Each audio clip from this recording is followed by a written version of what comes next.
말라기서 2장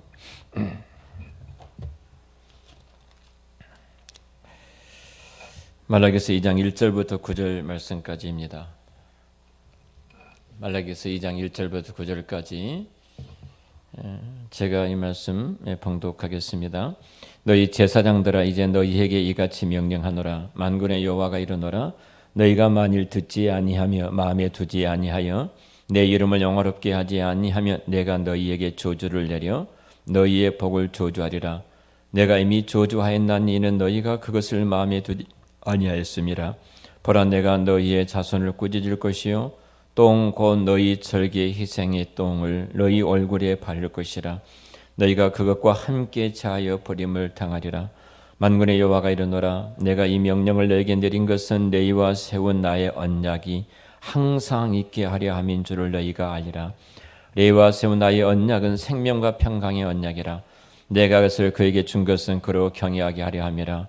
그가 나를 경외하고 내 이름을 두려워하였으며 그의 입에는 진리의 법이 있었고 그의 입술에는 불의함이 없었으며 그가 화평함과 정직함으로 나와 동행하며 많은 사람을 돌이켜 죄악에 떠나게 하였느니라.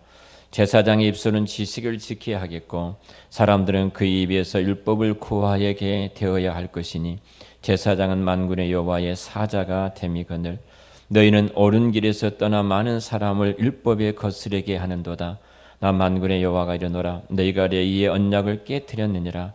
너희가 내 길을 지키지 아니하고 율법을 행할 때에 사람에게 치우치게 하였으므로 나도 너희로 하여금 모든 백성 앞에서 멸시와 천대를 당하게 하였느니라 하시니라. 아멘. 레위와 세운 내 언약 그리고 그 언약의 회복을 위해서 말씀하시고 그 언약은 어떤 언약인가를 말씀하시면 생명과 평강의 언약이다. 생명과 평강의 언약이 레위와 세운 내 언약이다. 그렇게 말씀을 하죠. 그런데 결국은 그 언약을 깨뜨렸죠. 그 언약을 파괴를 했습니다. 그래서 결국 하나님께서 너희가 레위 언약을 깨뜨렸기 때문에 너희가 내 길을 지키지 아니하고 율법 행할 때 사람을 에게 치우치게 하였으므로 나도 너희로 하여금 모든 백성 앞에서 멸시와 천대를 당하게 하였느니라 말씀하셨어요. 자, 우리가 이 레위 언약이 어떤 언약인가 하는 부분을 얘기 우리가 지난 시간에 25장을 통해서 함께 말씀을 나누었죠. 사실 어떻게 보면은 이제 샬롬의 언약인데 평화의 언약인데 그 언약의 배경이 민수기 24장이다 그랬죠. 민수기 24장. 민수기 24장에 그 모압만 발락이 선지자 발람을 시켜서 이스라엘을 저주하게 하지요. 근데 하나님이 막으시죠. 또 막으시고 막으십니다. 돈을 받고 저주하게 하려고 하죠. 자, 돈을 받아요. 우리가 이 부분을 잘 생각을 해봐야 됩니다. 돈을 받고 이스라엘을 저주하도록 요구를 받지요. 돈 내 눈이 어두워서 발람이라는 선지자가 이스라엘을 저주하러 가는데 결국 하나님 막으시죠. 말을 해도 자기 생각과 다른 말이 뛰쳐나오는 거예요. 이스라엘 저주가 아니라 이스라엘 축복하는 말이 나오죠. 또 돈을 왕창 받고 또 이제 저주하러 갑니다. 그때 그 타고 가던 나귀가 멈춰서니까 채찍을 때리죠. 채찍을 때리는 거예요. 그래도 안 가니까 칼을 빼서 목을 치려고 하죠. 그때 그 나귀가 말을 합니다. 내 앞에 하나님의 군대가 지금 서서 칼을 들고 나를 못 가게 막고 있는데 내가 어떻게 가겠느냐. 선지자라는 사람이 눈이 어두워져서 짐승도 보는 여호와의 사자를 보지 못한 그 어두운 시대였죠. 이런 배경 속에 있었습니다. 그리고 25장에도 보면은 그럼에도 불구하고 이스라엘 남자들이 그 모압 이방 여인들과 사랑에 빠지게 되어집니다. 이방 여인들을 음행을 취하게 되고 그 음행 속에 들어가게 되어지죠. 그래서 결국은 저들은 그들의 신들을 섬기게 됩니다. 이방의 신들을 섬기고 이방인의 행위들을 하게 되어집니다. 이 성경이 이렇게 말합니다. 3절에 이스라엘 바알 부올에게 부속되었다. 이미 그 이방 신 속에 들어가 그들의 신 아래에 있게 되는 불행함을 겪게 되어집니다. 이 하나님은 이 사건 때문에 굉장히 노하시죠. 진노하시죠. 근데 그 이르스라엘 진중 가운데 한 남자가 한 여인을 끌고 들어옵니다. 이방 여인을 끌고 들어와서 동일하게 음행의 정당성을 이야기를 하는 겁니다. 내 몸 갖고 내가 내 마음대로 하는데 당신들이 뭔데 이러쿵저러쿵 하느냐 이렇게 이야기하죠. 그때 비느하스라는 제사장이죠. 비느하스가 칼을 들고 빼서 이 남자의 칼을 배로 찌르며 남녀를 칼이 뚫고 나가죠. 이 사건이 있었습니다. 그리고 하나님의 진노가 그치게 되어지죠. 하나님의 진노가 그치게 되고 하나님 은혜가 다시 그곳에 부어집니다. 사실 어떻게 보면은요, 연병이 그쳤다 하죠. 이 사건 이후에 최소한도 우리 안에 펴지는 여러 가지 이런 어두운 일들이 단순히 인간의 힘으로 극복할 수 없는 수많은 어두운 일이 펼쳐질 때 단순히 모두가 다 그러니까 모든 환경이 이러니까 우리는 그렇게 미화해서는 안 됩니다. 세상은 다 그렇게 할 수 있습니다. 그런데 그리스도인들은 분명히 참새 2마리가 한 아사리온에 팔리는 것이 하나님의 허락 없이 팔릴 수 없다는 이 하나님 절대적인 주권과 그 섭리적인 손길들을 믿는다면 우리는 그렇게 말을 해서는 안 됩니다. 분명히 이것을 통해서 우리에게 무엇인가 말씀하고 있고 비나스처럼 창을 빼들어서 하나님이 싫어한 것을 찔러서 진멸해서 하나님의 은혜가 다시 부어지게 만든 것이 교회가 해야 될 일이고 우리들이 세야 될 복과 생명의 자리인 줄로 믿습니다. 사실 이런 측면에서 이제 우리가 계속 말씀을 볼 텐데요. 여러분, 이제 평화의 언약이라는 이 말씀이 어폐가 있는 것처럼 보여지죠. 대단히 어폐가 있죠. 어폐가 있지 않습니까? 왜냐하면 하나님께서 분명히 이런 본문을 배경으로 해서 평화의 언약을 말씀하셨는데 지금 하나님의 행위는 전혀 평화하는 관계가 없는 것처럼 보이지 않습니까? 아무리 그런다고 남녀를 창을 빼가지고 배를 찔러서 하는 살인 행위예요. 근데 어떻게 그게 평화의 언약이에요? 자, 교회가 어떤 형제가 잘못했을 때 성경에 예배된 아주 극한 잘못일 때 교회가 권증을 시행합니다. 교회가 권증을 시행하는데 권증을 시행하는 그 교회 앞에 은혜가 없다. 그 목사와 그 당회가 은혜가 없다. 자, 이 말이 맞습니까?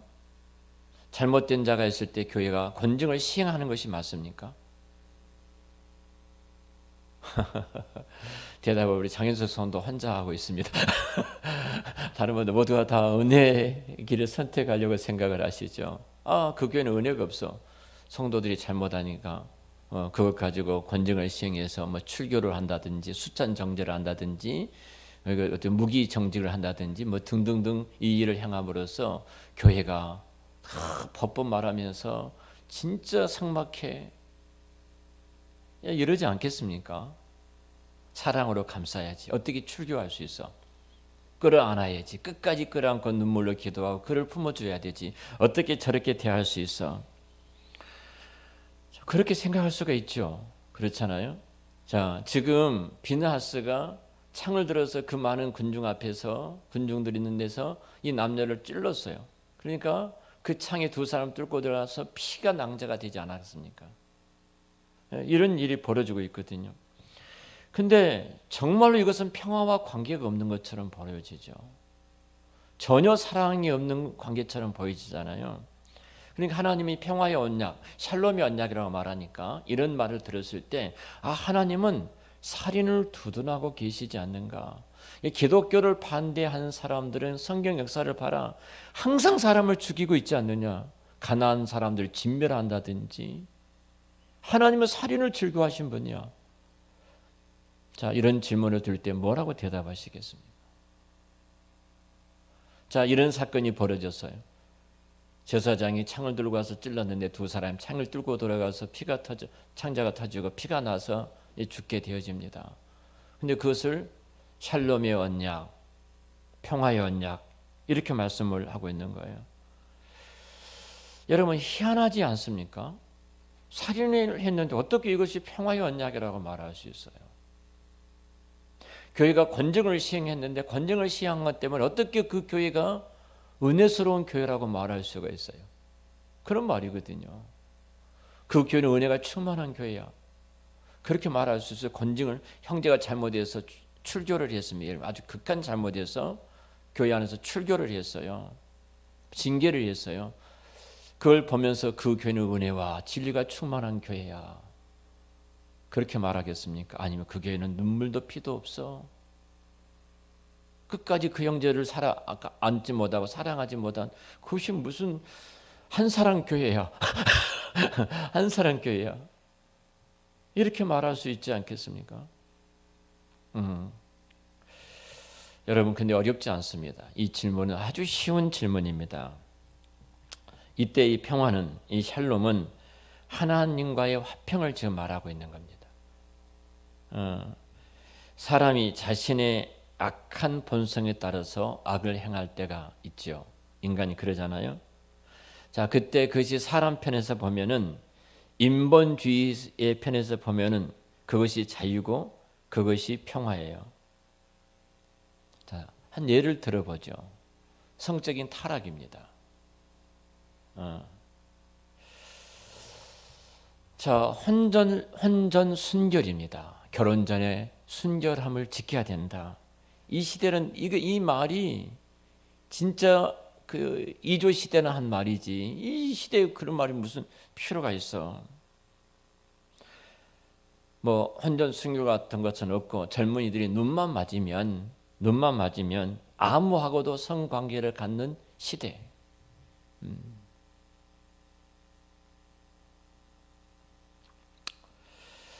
또 동성애가 되었건 집단혼이 되었건 심지어 근친상간이 되었건 성경에 나오는 수간이 되었건 성이란 것은 자기 취향의 문제이니까 개인의 문제이니까 전적으로 자유로울 수 있다. 그러니까 오늘 문화예요.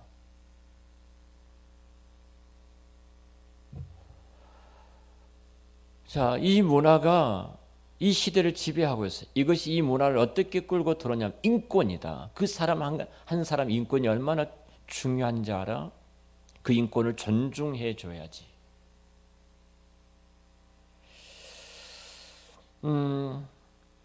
늘상 이 세상을 바라보면요, 성적인 문제에 대해서 아예 한계치가 이제 없습니다. 한계치, 부부 관계에서도 한계치가 사라져 버렸습니다. 여러분 담배 피면 어떠죠? 담배 피면? 아니, 길가에서 담배 피면 어떻게 해요? 말이 좀 이상. 길가에 담배 피면 어떻게 해요? 범법 행위예요. 담배 핀 것이 범법 행위예요. 10만 원 벌금이에요. 담배 피운다고 해서. 담배 꽁초 버리면은 벌금이에요. 죄를 짓는 것입니다.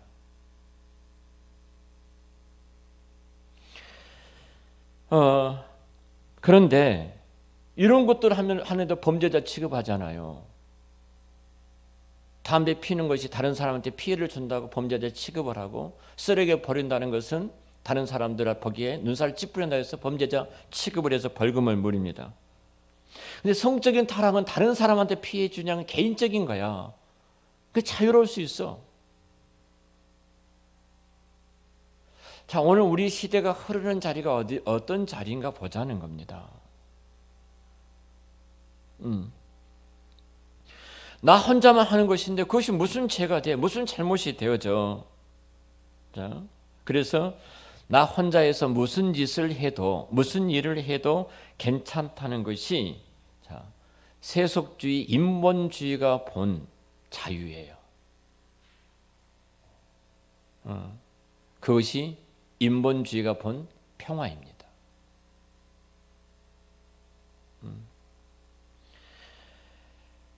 그런데 이 인본주의 평화, 세속주의 평화는요, 하나님과 관계를 항상 심각하게 무너뜨린다는 사실을 알아야 돼요. 이 인본주의 평화가, 인본주의가 말하는 인권이라는 것이 얼마나 하나님의 말씀을 거스르고 있는가. 동성애법, 그러지 않습니까? 내 성의 취향인데 당신들이 뭐라고 말을 해? 그 사람 한 사람 인권인데. 근데 이런 인본주의 자유가, 인본주의 인권이 하나님의 말씀을 완전히 망가뜨리는 가장 무서운 죄를 지금 짓고 있는 거예요. 우리가 본질을 놓쳐버리고 엉뚱한 것을 붙잡고 교회 안에서도 인권 말하면서 그것을 두둔하는 사람들이 있는데, 정말로 이 복음을, 하나님의 말씀을 이해하지 못하고 하나님의 말씀 앞에 서 있지 않는 이 목사들은 어떻게 강대산에서 서 있을 수 있습니까? 이런 사람들은 끌어내려야 되지 않겠어요? 그래야 되지 않겠어요? 김원장 원사님, 끌어내려야 되지 않겠습니까?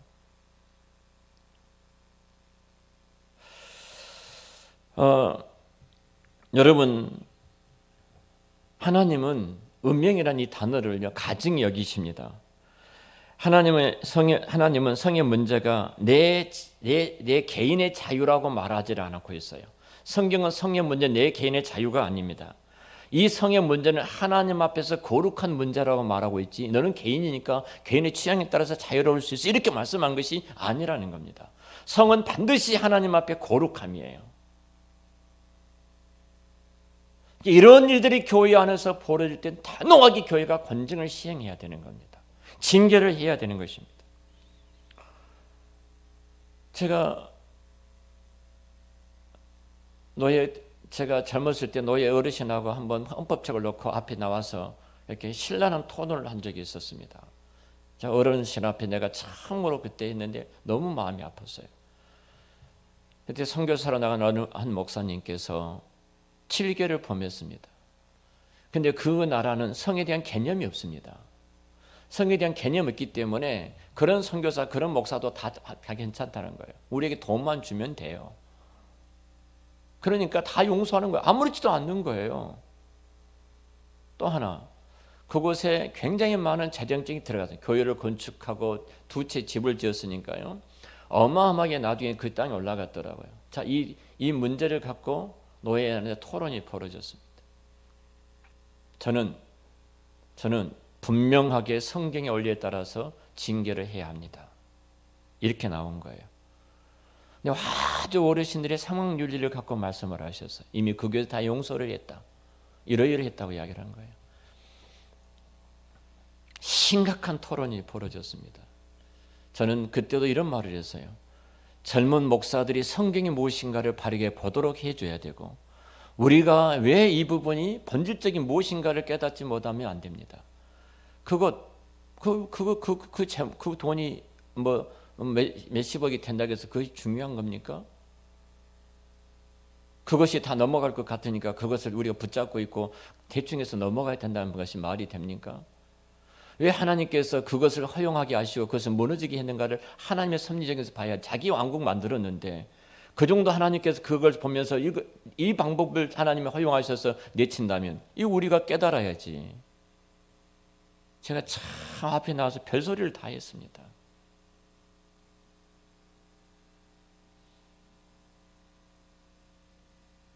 여러분, 우리가 지금 싸워야 될 자리가 어디예요? 결국은 징계를 했습니다. 징계를 했는데 나중에 떠나더라고요. 아주 똑똑해요. 일을 잘해요. 아주 후원을 끌어들이는 데 보면은 후원의 달인자예요. 감언 이설이 뛰어난 것 아니겠습니까? 어떻게 보면은. 그래서 제가 나중에 그랬습니다. 거 보십시오. 그래서 거 보십시오. 빤히 보인 일이었습니다.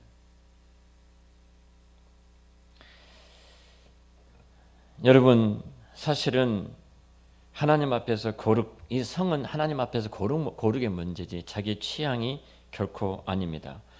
나는 내 자유대로 내 마음대로 행하면 거기에 자유와 평화를 누릴지 몰라도 그 누림 뒤에는 하나님의 심각한 진노와 그리고 저주가 배경하고 있다는 사실입니다. 그래서 이것이 결국 사람과 하나님과의 샬롬, 평화의 관계를 깨트리는 것입니다. 이렇게 볼 때 왜 하나님께서 비느하스에게 평화의 언약, 샬롬의 언약이라고 말씀하셨는지 여러분 이해가 되실 겁니다. 인본주의적 자유선동, 인권이나 미명 속에서 하나님 말씀을 거스르는 것들, 그리고 성적 문제는 내 마음대로 할 수 있다 하면서 사람들이 보는 앞에 공개적으로 음행을 하려고 했던 교회 한 성도는 제사장 비느하스의 창에 찔려서 직사를 합니다. 하나님과의 평화는 하나님의 뜻을 따르고 뜻을 준수하는 데 평화가 오는 것이지, 그것을 거스르는 순간 어떤 미화된 어떤 아름다운 것처럼 세상에 미화되고 포장됐다 할지라도 그것은 진정한 평화가 아닙니다. 비느하스는 의로운 일을 행했습니다. 행했어요. 음행으로 인해서 이스라엘 전체가 빠질 수밖에 없었던 그 어둠의 자리에 그 한 사람, 의로운 사람이 창을 들고 그 고리를 끊는 순간 그 땅에 만년에 있어 수많은 사람이 전염병으로 고통받고 죽어가는 그 고리를 끊을 수가 있었습니다. 하나님과 평화가 회복이 된 겁니다. 우리 개인적으로도 마찬가지라고 생각이 되어집니다. 어떻게 보면은 우리 어떤 면에서 본다면 우리가 우리가 정말 부지런히 정말로 열정과 열심을 다해서 이 싸움이 우리 안에서 끊임없이 비느하스처럼 왕 같은 제사장 우리들이 그 창을 들고 어둠을 찔러내지 아니하면 하나님과의 그 아름다운 평화가 계속해서 유지가 될 수가 없어요.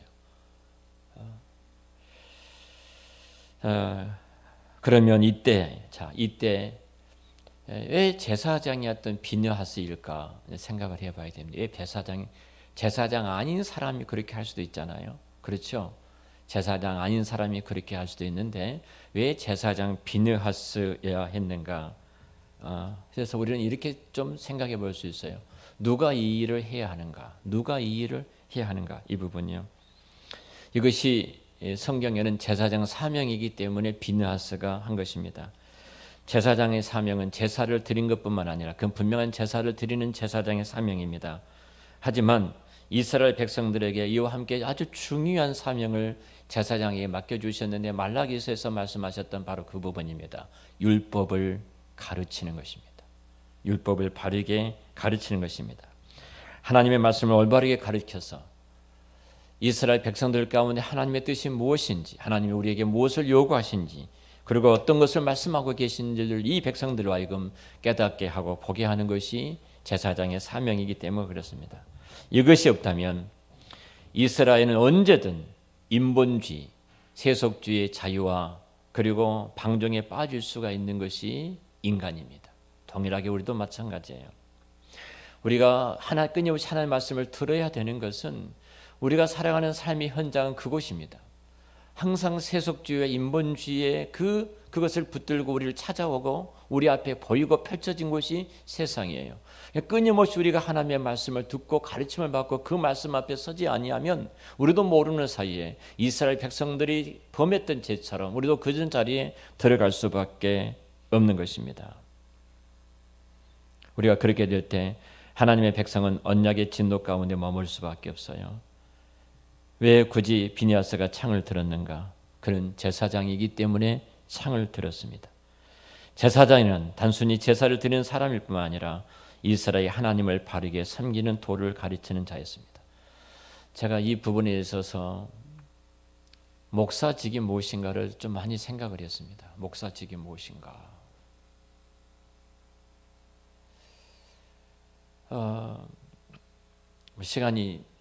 다음 시간에 좀 이어서 그 부분은 좀 말씀을 드리도록 하겠습니다. 좀 오늘 말씀을 정리하고 그 부분은 다음 주에 이어서 우리가 지금 새벽 시간에 다 나오신 분들이니까 새벽 시간에 우리가 은 30에 예수님이 팔린 것이 목자 집값이라고 그랬어요. 목자 집값. 성경에 스가랴서 11장에 예수님께서는 30에 팔린 것이 선지자 집값입니다. 내일 새벽에 이제 그 말씀을 묵상할 겁니다.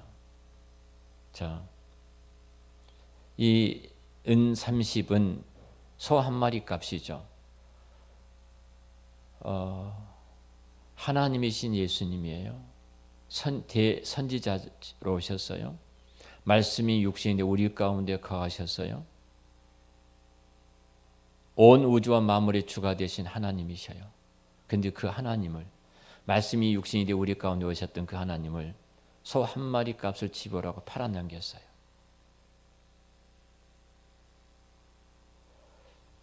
새벽에 그 유튜브로 드렸던 분 두 분이 저한테 문자를 보냈더라고요.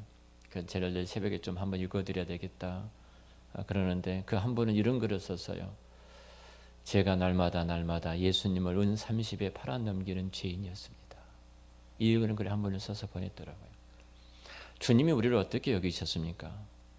죄인 중에 죄인이요, 개수 중에 개수요, 소망이 없는 자요, 배은망덕한 자요.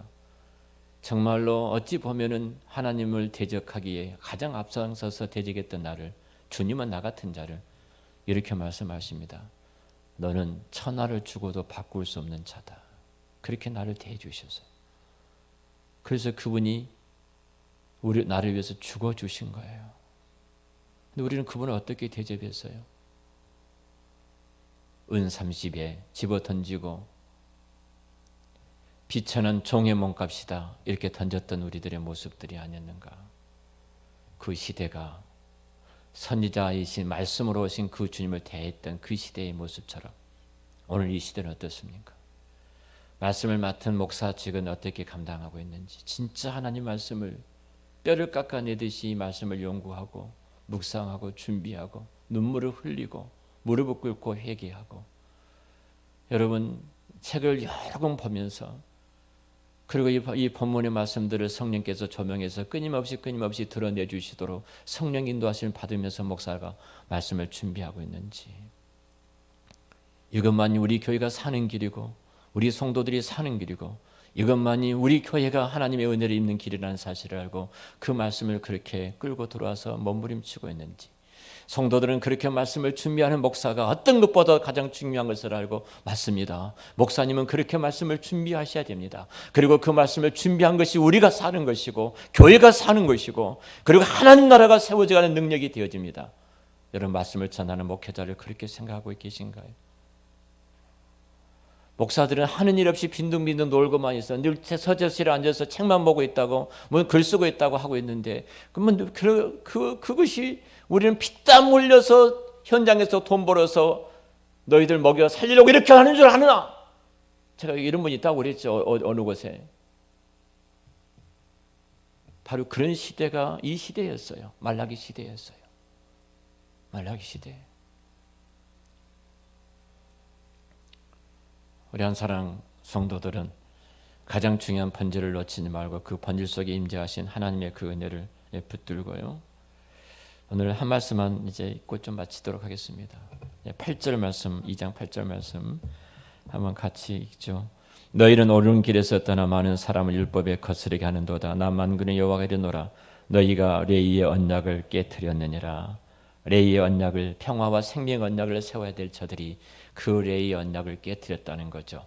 그 음행과 죄악이 들어와도 눈 감고 괜찮아 잘했어 칭찬하는 것이 사는 거라고, 칭찬하는 것이 사람이 회복되는 길이라고, 그렇게 함으로써 죽여갔던 그 어두운 시대의 모습들을 보게 됩니다. 자, 우리가 이 말씀을 여기서 마치고 다음 주에 또 레위 언약에 대한 말씀, 그리고 오늘날 우리 교회가 가장 우선해야 될 것, 우리 모든 부서가 우선해야 될 것이 어떤 길인지를 돌아보면서 하나님께서 이 어두운 시대에 정말로 남은 자 교회로서 저와 여러분들이 하나님의 뜻을 이루는 그 복의 사람들, 남은 자 사람들이 되시기를 우리 주의 이름으로 축원합니다. 기도하겠습니다. 하나님 아버지, 은혜를 감사합니다. 우리의 모습들을 돌아봅니다. 레위의 언약, 평화와 생명의 언약을 비느하스라는 한 사람이